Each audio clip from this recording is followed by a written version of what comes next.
The growth model that we have, which has really been thinking about how do you kind of use fiscal pushes to grow, is misdiagnosing the problem. Because the problem is not sort of pushing through more money, but it's actually to move productivity in Pakistan.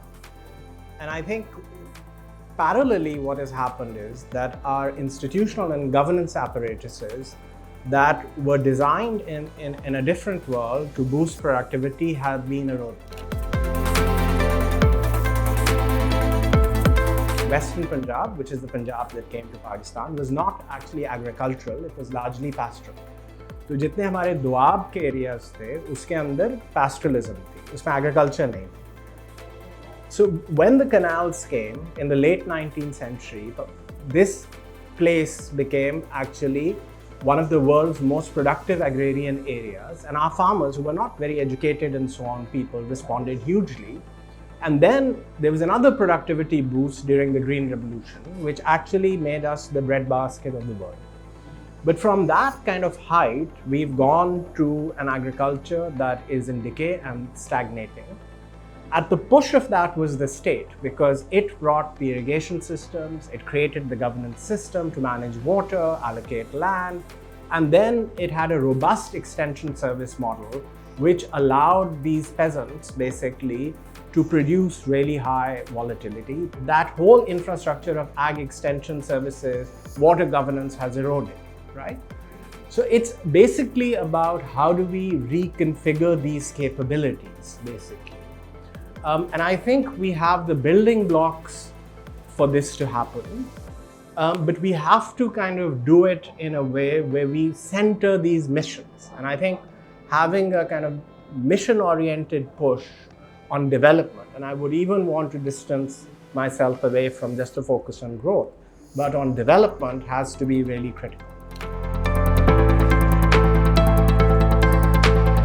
If you start to think about what are the building blocks of productivity, you think human capital is a big building block of productivity.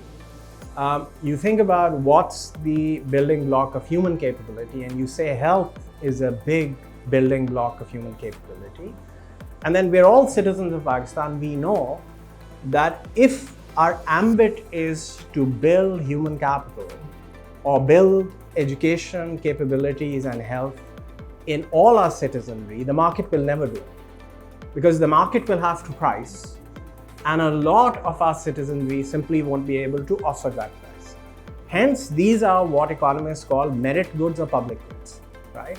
Think about Karachi. We're sitting in Karachi, right? Like urban flooding, sanitation infrastructure is a big problem. It's a network. No market player will ever have the incentive to lay down a networked infrastructure in all of Karachi.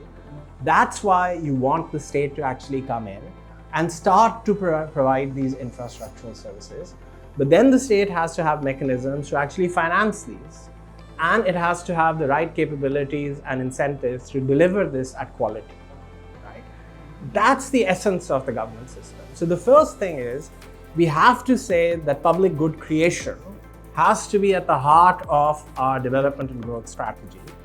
And the second thing is then how do we start to reimagine the governance system, basically to deliver on that effectively, and how do we create kind of financing mechanisms through different kind of modes of taxation that can actually finance it, or that could provide the income streams against which you could borrow to actually create that infrastructure which could pay in the future for that particular type of debt.